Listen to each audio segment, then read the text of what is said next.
Hello नमस्कार दोस्तों, आप देख रहे हैं पीपीटी न्यूज और मैं हूं आपके साथ संजय रामपाल। करते हैं देश विदेश, भारत और जिले की अहम खबरों की तरफ रुख।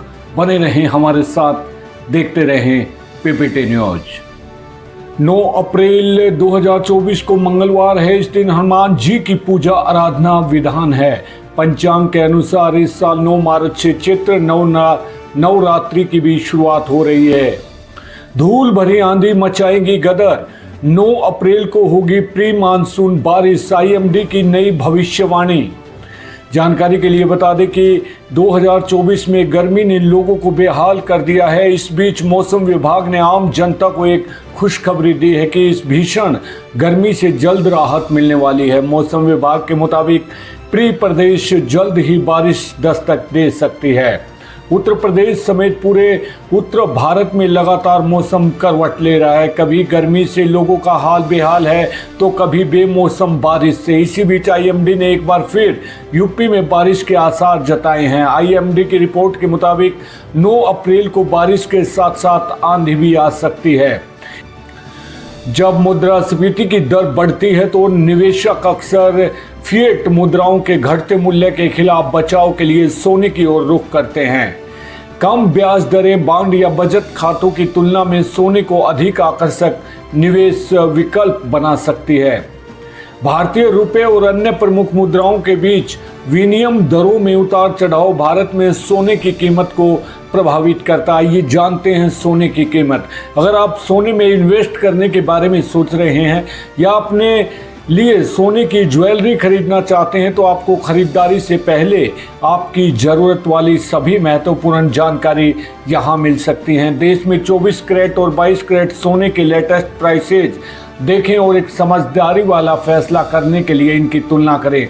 देश में आज सोने का दाम 24 कैरेट के लिए 71,280 रुपये और 22 कैरेट के लिए 65,290 रुपये। सभी दामों को आज अपडेट किया गया है और ये इंडस्ट्रीज के स्टैंडर्ड के अनुसार है। चुनाव ड्यूटी में कोताही के लिए कोई स्थान नहीं, उपायुक्त मनदीप कौर ने चुनाव समीक्षा बैठक की। लोकसभा चुनाव की ड्यूटी पर तैनात प्रत्येक अधिकारी एवं कर्मचारी का फोन नंबर संबंधित एआरओ और निर्वाचन कार्यालय में होना चाहिए। किसी भी अधिकारी या कर्मचारी को चुनाव कार्य के लिए कभी भी फोन किया जा सकता है, इसलिए ये अधिकारी व कर्मचारी फोन उठाना भी सुनिश्चित करें। चुनाव से संबंधित ड्यूटी में कोताही के लिए किसी को ढील नहीं दी जाएगी। जिला निर्वाचन अधिकारी एवं उपायुक्त मनदीप कौर ने लघु सचिवालय के सभागार में चुनाव तैयारियों को लेकर आयोजित बैठक में ये निर्देश दिए। जिला निर्वाचन अधिकारी ने चुनाव से संबंधित विभिन्न कार्यों के लिए बनाए गए नोडल व सहायक नोडल अधिकारियों से तैयारियों की रिपोर्ट ली और एक एक करके सभी द्वारा की गई ड्यूटियों को परखा। इसके लिए तैयारियां अच्छी प्रकार से होंगी तो चुनाव के दौरान परेशानी नहीं आएगी। ऐसे में सभी नोडल अधिकारी सुनिश्चित करें कि उन्हें जो जिम्मेदारी सौंपी गई है इससे संबंधित तैयारी निर्धारित समय पर कर ली जाए। उन्होंने कहा कि चुनाव के कार्य के लिए किसी भी अधिकारी एवं कर्मचारी की जरूरत कभी भी हो सकती है। ऐसे में चुनाव ड्यूटी पर तैनात प्रत्येक अधिकारी एवं कर्मचारी का फोन नंबर संबंधित एआरओ सहित चुनाव कार्यालय के पास होना चाहिए। साथ ही जब भी किसी अधिकारी या कर्मचारी को फोन किया जाए तो फोन उठाना भी सुनिश्चित करें।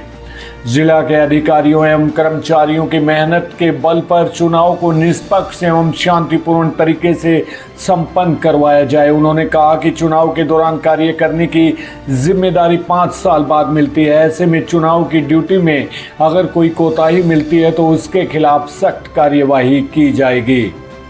जिला मतदाता सहायता केंद्र की होगी स्थापना। निर्वाचन आयोग के निर्देशों के अनुसार जिला में मतदाता सहायता केंद्र की स्थापना की जा रही है। आयोग के निर्देशों पर इस सहायता केंद्र के इंचार्ज अतिरिक्त उपायुक्त डॉक्टर जयेंद्र सिंह होंगे। इस संबंध में उनको अतिरिक्त एआरओ नामित करवाने के लिए प्रस्ताव भेजा जा चुका है। इस सहायता केंद्र के माध्यम से मतदाताओं की समस्याओं का समाधान किया जाएगा और मतदाताओं को चुनाव से संबंधित जानकारी भी दी जाएगी। अभी तक कंट्रोल रूम में प्राप्त हुई 132 शिकायतें। जिला निर्वाचन अधिकारी ने बैठक के कंट्रोल रूम में आई शिकायतों के बारे में भी फीडबैक ली। बताया कि बनाए गए कंट्रोल रूम में अभी तक 132 शिकायतें प्राप्त हुई हैं और सभी का समाधान भी कर दिया गया है।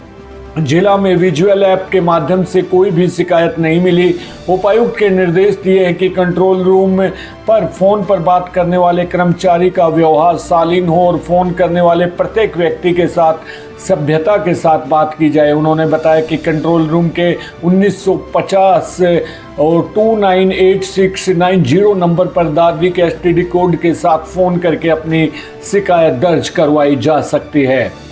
चुनाव में बनेंगे महिला अधिकारी पिंक बूथ, महिलाओं की लगेगी ड्यूटी। बैठक में उपायुक्त ने निर्देश दिए। जिला के दोनों विधानसभा क्षेत्रों में पिंक बूथों की संख्या बढ़ाई जाएगी। यहां पर महिला आधारित सभी सुविधाएं उपलब्ध हैं। दादरी शहर और बारडा में 4-4 पिंक बूथ बनाने की योजना है। उन्होंने निर्देश दिए कि शहरी बूथों पर महिलाओं कर्मचारियों की ड्यूटी लगाएं ताकि जिले में चुनाव ड्यूटी के लिए कर्मचारियों की कमी को पूरा किया जा सके। साथ ही महिलाओं की सुरक्षा पर भी विशेष ध्यान दिया जाए। मतदान प्रतिशत बढ़ाने पर होगा फोकस। जिला निर्वाचन अधिकारी ने कहा कि स्वीप के तहत पात्र नागरिकों के वोट बनवाए जा रहे हैं। इस मामले में जिले में अच्छा कार्य हो रहा है, लेकिन इसके साथ ही मतदान प्रतिशत बढ़ाने की ओर भी विशेष ध्यान देने की जरूरत है। उन्होंने निर्देश दिया कि जिला में अब की बार मतदान में कम से कम 75% लोग हों। लोगों को वोट डालने के लिए अभी से प्रेरित किया जाए। स्वीप के तहत वोट बनवाने सहित वोट डालने का महत्व भी समझाया जाए। सभी अधिकारी व कर्मचारी पढ़ें RO हैंडबुक। उपायुक्त ने कहा कि चुनाव से संबंधित सभी तरह का कार्य संवेदनशील होता है। ऐसे में सभी अधिकारियों एवं कर्मचारियों को पूरी जानकारी होनी जरूरी है। RO हैंडबुक को लेकर सभी प्रकार की जानकारी उपलब्ध है। यह हैंडबुक चुनाव आयोग की वेबसाइट पर मौजूद है। सभी अधिकारी एवं कर्मचारी इस बुक को जरूर पढ़ें ताकि चुनाव ड्यूटी करने में कोई परेशानी ना आए। उन्होंने कहा कि अगर किसी अधिकारी का चुनाव कार्य को लेकर कोई प्रश्न है या कोई शंका है तो उसकी जानकारी भी इसी हैंडबुक से ली जा सकती है। राहुल गांधी कांग्रेस के पूर्व राष्ट्रीय अध्यक्ष ने सिवानी जिले के धनोरा में वादा किया कि केंद्र कांग्रेस सरकार बनने पर 30 लाख सरकारी नौकरियों पर भर्ती होगी। उन्होंने नोटबंदी और GST की नीतियों के कारण छोटे उद्योगों के बंद होने और बेरोजगारी बढ़ने की बात कही। राहुल ने महिला सशक्तिकरण और पेपर लीक रोकने के लिए नई योजनाओं का भी उल्लेख किया और किसानों के लिए कर्ज माफी और मिनिमम सपोर्ट प्राइस की बात की। राहुल गांधी कांग्रेस के पूर्व राष्ट्रीय अध्यक्ष ने सिवानी जिले के धनोरा में वादा किया कि केंद्र में कांग्रेस सरकार बनने पर 30 लाख सरकारी नौकरियों पर भर्ती होगी। उन्होंने नोटबंदी और GST की नीतियों के कारण छोटे उद्योगों के बंद होने और बेरोजगारी बढ़ने की बात कही। राहुल ने महिला सशक्तिकरण और पेपर लीक रोकने के लिए नई योजनाओं का भी उल्लेख किया और किसानों के लिए कर्ज माफी और मिनिमम सपोर्ट प्राइस की बात की। हरियाणा के प्रमुख नेता और पूर्व केंद्रीय मंत्री वीरेंद्र सिंह ने भारतीय जनता पार्टी BJP को छोड़ दिया है। उन्होंने कांग्रेस पार्टी में शामिल होने की योजना का खुलासा किया। इस राजनीतिक कदम का अनुसरण करते हुए उनके बेटे ब्रजेंद्र सिंह को भी BJP और लोकसभा से इस्तीफा देकर कांग्रेस में प्रवेश किया। साथ ही वीरेंद्र सिंह की पत्नी प्रेमलता जो हरियाणा में BJP की विधायक थी, उन्होंने भी पार्टी से त्याग पत्र दिया है। परिवार का कांग्रेस में जाना उनकी राजनीतिक निष्ठा एवं एक महत्वपूर्ण परिवर्तन को दर्शाता है। प्रधानमंत्री नरेंद्र मोदी ने छत्तीसगढ़ के बस्तर में भाजपा उम्मीदवार महेश कश्यप के समर्थन में चुनाव रैली की। महिलाओं ने मोटे अनाज से उनका स्वागत किया। PM ने अपने भाषण में दिवंगत बलिराम कश्यप को याद किया और उनके आदिवासी कल्याण के प्रयासों की प्रशंसा की। उन्होंने कांग्रेस पर आरोप लगाया कि पहले घोटाले होते थे और अब भाजपा सरकार ने लाभार्थियों को सीधे पैसे भेजे हैं। भाइयों और बहनों, जनजातीय समाज हमेशा भाजपा की प्राथमिकता रही है। जिस आदिवासी समाज का हमेशा कांग्रेस ने तिरस्कार किया, उसी आदिवासी समाज की बेटी आज देश की राष्ट्रपति है। भाजपा ने ही छत्तीसगढ़ को पहला आदिवासी मुख्यमंत्री दिया है। भाजपा ने ही आदिवासियों के लिए अलग मंत्रालय, अलग बजट बनाया है।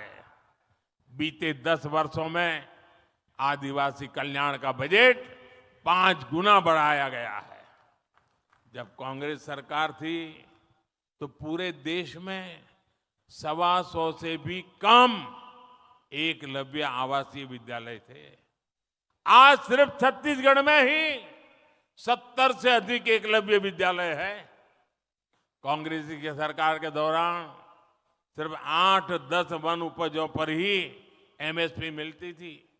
आज ये संख्या 100 के पास पहुंच रही है। साथियों, आपका सपना और ये मोदी की गारंटी है, आपका सपना ही मोदी का संकल्प है। और इसे पूरा करने के लिए हर पल देश के नाम, हर पल आपके नाम 24/7 फॉर 2047। साथियों, जिसको किसी ने नहीं पूछा उनको मोदी ने पूजा है। इसलिए जनजातियों में भी सबसे पिछड़ी जनजातियों के विकास के लिए पहली बार कोई योजना बनी है। 24,000 करोड़ रुपए की पीएम जनमन योजना से छत्तीसगढ़ के अनेक जनजातियों का जीवन आसान होने वाला है। हर आदिवासी परिवार का जीवन बेहतर बनाना, ये मोदी की गारंटी है। ग्रेटर नोएडा पुलिस ने लोकसभा चुनाव से पहले अवैध हथियारों की फैक्ट्री का पर्दाफाश करते हुए 4 लोगों को गिरफ्तार किया। आरोपी तमंचा और पिस्टल बेचते थे। पहले भी इस गैंग को एसटीएफ ने पकड़ा था। शाह फहद, बादल, शिवमपाल और सादिक को बिना नंबर प्लेट की कार से पकड़ा गया, जिसके पास हथियार और कारतूस मिले। शाह फहद ने अपनी पत्नी के नाम लियो प्रेडा इंडिया इंडस्ट्रीज खोली थी और अवैध शस्त्र निर्माण करते थे। ऑनलाइन खाना डिलीवरी सेवा शिवंगी ने श्रीलंगर डील से मौजूद हाउसबोट पर्यटकों को खाना पहुंचाने की नई सेवा शुरू की है। ऑनलाइन खाना डिलीवरी सेवा शिवंगी ने श्रीनगर की डल झील में मौजूद हाउस बोट पर्यटकों को खाना पहुंचाने की नई सेवा शुरू की है। इसके लिए शिवंगी स्थानीय शिकारा नाव चालकों के साथ मिलकर काम कर रही है, जो डिलीवरी पार्टनर्स की मदद से खाना सीधे हाउस बोट्स तक पहुंचा रहे हैं। शिवंगी फूड के national head of business Siddharth Bhakku ने कहा कि यह सेवा शिवंगी खाना डिलीवरी को सरल बनाने की प्रतिबद्धता को दर्शाती है। चाहे आप कहीं भी हो, 2022 में श्रीनगर में अपनी सेवाएं शुरू की थी और 300 से अधिक स्थानीय रेस्तरां के साथ साझेदारी है। कंपनी पानी पर लंबे समय तक डिलीवरी के लिए डिलीवरी पार्टनर्स को अतिरिक्त भुगतान सुनिश्चित करती है। यह पहल ग्राहकों को सुविधा प्रदान करने के साथ साथ रेस्तरां को अनूठे स्थानों पर लोगों की सेवा करने के नए अवसर खोलती है। दिल्ली की एक अदालत ने भारत के राष्ट्र समिति की नेता के कविता को दिल्ली आबकारी नीति के मामले में जमानत देने से इनकार कर दिया। अदालत ने कहा है कि कविता कमजोर महिला नहीं है और उन्होंने गवाहों को प्रभावित करने की भूमिका निभाई है। अदालत को चिंता है कि अगर उन्हें जमानत दी जाती है तो वे गवाहों को प्रभावित करना जारी रख सकती है। अदालत ने उनकी सामाजिक स्थिति पर जोर देते हुए कहा कि कविता शिक्षित और समाज में एक प्रमुख व्यक्ति है। रायबरेली में केंद्रीय मंत्री स्मृति ईरानी ने कांग्रेस नेता राहुल गांधी पर आतंकी संगठनों के सहयोगी होने का आरोप लगाया। उन्होंने कहा कि राहुल चुनाव जीतने के लिए ऐसे संगठनों का सहारा ले रहे हैं। स्मृति ने कांग्रेस के अंतर्कलह की बात करते हुए बताया कि पार्टी में एक खेमे की इच्छा है कि राहुल को नेतृत्व से हटाया जाए। उन्होंने अमेठी के लोगों को राहुल के खिलाफ सम्मान की लड़ाई लड़ने के लिए प्रेरित किया। 2019 के चुनाव में राहुल को स्मृति ने हराया था और वे वायनाड से जीते थे। मैं जानती हूं और कांग्रेस के कई नेताओं ने अब जग जाहिर किया है कि कांग्रेस में अंदरूनी कलह है। कांग्रेस में एक खेमा ऐसा है जो चाहता है कि राहुल गांधी को नेतृत्व से मुक्त किया जाए और एक महिला नेत्री को कांग्रेस की कमान दी जाए। मैं उस खेमे को आश्वस्त करना चाहती हूँ कि आप राहुल गांधी को पुनः अमेठी में हारते देखेंगे और आप अपना दावा कांग्रेस के नेतृत्व के लिए कर सकते हैं। हार के डर से कांग्रेस प्रत्याशी ने घोषित कर रही है। अमेठी अपने सम्मान की लड़ाई लड़ेगा राहुल गांधी के खिलाफ। अमेठी अपने संरक्षण की लड़ाई लड़ेगा राहुल गांधी के खिलाफ। जिसने अमेठी को त्याग दिया और त्यागने के बाद भी बार बार अपमानित किया, जिस अमेठी में नरेंद्र मोदी ने विकास किया, अमेठी उस नरेंद्र मोदी को आशीर्वाद देगी। जिसने अमेठी को त्यागा वो अमेठी में कभी फल फूल नहीं पाएगा। देखिए, मैं पुनः आपसे कहती हूँ, उनकी अंदरूनी कलह का एक विषय उजागर हुआ है, जहाँ पर लोग चाहते हैं, कांग्रेस के लोग ही, कि राहुल गांधी को नेतृत्व से मुक्त किया जाए। कांग्रेस बनाम कांग्रेस हो रहा है। माफिया मुख्तार क्या श्रद्धांजलि देने के लिए विपक्ष मैं इतना ही कह रही हूँ कि जहाँ पर विपक्ष के नेता राहुल गांधी अपना निजी चुनाव लड़ने के लिए आतंकवादी संगठन का सहयोग ले रहे हैं खुलेआम, जो हिंदुओं के कत्ल की सूची बना रहे हैं, तो क्या आपको आश्चर्य है कि उनके गठबंधन में ऐसे और नेता हैं? बिहार के बक्सर से भाजपा के टिकट कटने पर केंद्रीय मंत्री अश्विनी चौबे ने अपनी पीड़ा व्यक्त की। उन्होंने कहा कि वे गिरगिट की तरह रंग नहीं बदल सकते और उनका रंग भगवा है। चौबे ने अपने जीवन को संघर्ष और सत्य के प्रति समर्पित बताया और कहा कि वे पार्टी को सम्मान देंगे। उन्होंने भाजपा को अपनी मां बताया और कहा कि पार्टी ने उन्हें सब कुछ दिया है। आज तक कभी चुनाव पराजित का मुंह नहीं देखा है। 7 बार चुनाव लड़ा हूँ और 17 लोगों को चुनाव लड़ाया हूँ। मैं फकीर हूँ और एक ऐसे लकीर को खींचना चाहता हूँ। ये फकीर लकीर खींच करके बताएगा और मेरा कसूर यही है कि मैं परशुराम का वंशज हूँ, पार्टी का अनुशासित कार्यकर्ता हूँ। पार्टी ने मुझे सब कुछ दिया, बिन मांगे मुझे बहुत कुछ दिया है। अब पार्टी को देने का बारी आया है, पार्टी को दूंगा और पार्टी हमारी माँ है। और मुझे लग रहा है कि आज जिस प्रकार से देश के अंदर लोकतंत्र की मजबूती के लिए, जब आज के ही दिन 50 साल पहले जेपीसी 8 अप्रैल को अपने घर से निकल करके और 72 साल की उम्र में पूरे देश को एकजुट किया था। संजोग से मेरा भी 72वां साल प्रवेश किया है। मैं उस समय 21-22 साल का मात्र था जब जेपी आंदोलन का अगुवाई करने में, छात्र आंदोलन का संघर्ष करने में मैं आगे रहा। मुझे लगता है कि मैं 74 से और आज 58 वर्षों से 66 में पहली बार केबी साहे के आंदोलन में स्कूली छात्र में और जेल जाने का उस समय हाजत में बंद होना पड़ा और लगातार 74 आंदोलन में 15 साल तक विद्यार्थी परिषद का कार्यकर्ता, राष्ट्रीय स्वयंसेवक संघ का बाल स्वयंसेवक और आज तक कभी चुनाव पराजित का मुंह नहीं देखा है। 7 बार चुनाव लड़ा हूं और 17 लोगों को चुनाव लड़ाया हूं। कभी पराजित का मुंह मैंने स्वयं लड़के कभी नहीं देखा।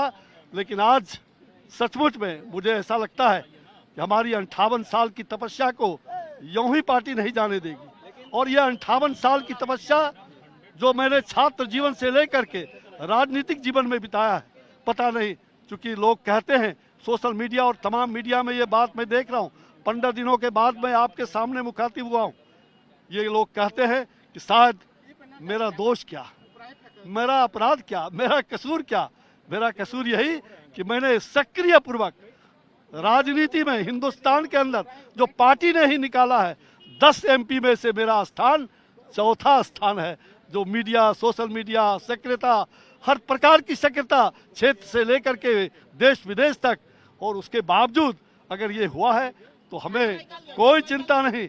मैंने कभी मांगा नहीं, मैंने कभी हाथ नहीं फैलाया। मैं भिखारी हूँ, मैं फकीर हूँ और एक ऐसे लकीर को खींचना चाहता हूँ। ये फकीर लकीर खींच करके बताएगा और मेरा कसूर यही है कि मैं परशुराम का वंशज हूँ। मेरा परशुराम का वंशज, मैं स्वाभिमानी ब्राह्मण हूँ, कर्मकांडी ब्राह्मण हूँ, मैं संस्कारहीन नहीं और संस्कार को कभी छोड़ नहीं सकता। मैं गिरगिट की तरह रंग बदलने वाला नहीं, मेरा तो एक ही रंग है, गेरुआ रंग, जो अंतिम तक वही गेरुआ रंग, वही भगवा रंग मेरे शरीर पर चढ़ करके अंतिम यात्रा करेगा। मैं कोई दल बदलू नहीं, मैं कोई गिरगिट के जैसा रंग बदलने वाला नहीं। आपको लगता है कि आपके घर में आपका टिकट काट के पार्टी ने गलत किया? मिथिलेश तिवारी भाई मैं राम काज में हूँ, राम काज पूरा करूंगा। बक्सर के लिए मेरा खून पसीना अंतिम तक निकलता रहेगा। झारखंड के चतरा जिले में पुलिस ने ड्रग्स के खिलाफ एक बड़ी कार्रवाई करते हुए मुद्दगहुदा गांव से 10.20 करोड़ रुपए मूल्य की अफीम जब्त की है। इसके साथ ही ब्राउन शुगर बनाने की एक मिनी फैक्ट्री भी पकड़ी गई। चतरा के एसपी विकास पांडे के अनुसार 204.4 किलो गिला अफीम ड्रग्स बनाने के लिए उपकरण जब्त किए गए। 2 तस्कर पंकज कुमार दांगी और धीरेन्द्र दांगी का गिरफ्तार किया गया है और अन्य फरार तस्करों की तलाश जारी है। मुंबई में स्टार अल्लू अर्जुन के 42वें जन्मदिन पर पुष्पा फ्रेंचाइजी के निर्माताओं ने पुष्पा 2 द रूल का टीजर जारी किया। एक्ट्रेस रश्मिका मंदाना ने, जो फिल्म में सिरोपल्ली का किरदार निभा रही हैं, ने अल्लू अर्जुन को जन्मदिन की शुभकामनाएं दी हैं। आपको बता दें कि Pushpa 2 the rule minus movie द्वारा निर्मित है और सुकुमार द्वारा निर्देशित है। 15 अगस्त 2024 को रिलीज होगी। कांग्रेस पार्टी ने प्रधानमंत्री नरेंद्र मोदी के खिलाफ एक शिकायत दर्ज की है, जब उन्होंने 6 अप्रैल को राजस्थान के अजमेर में एक रैली में उनके मैनिफेस्टो को तुलना मुस्लिम लीग के मैनिफेस्टो से की। पीएम मोदी ने कांग्रेस के मैनिफेस्टो से झूठ का पुलिंदा बताया और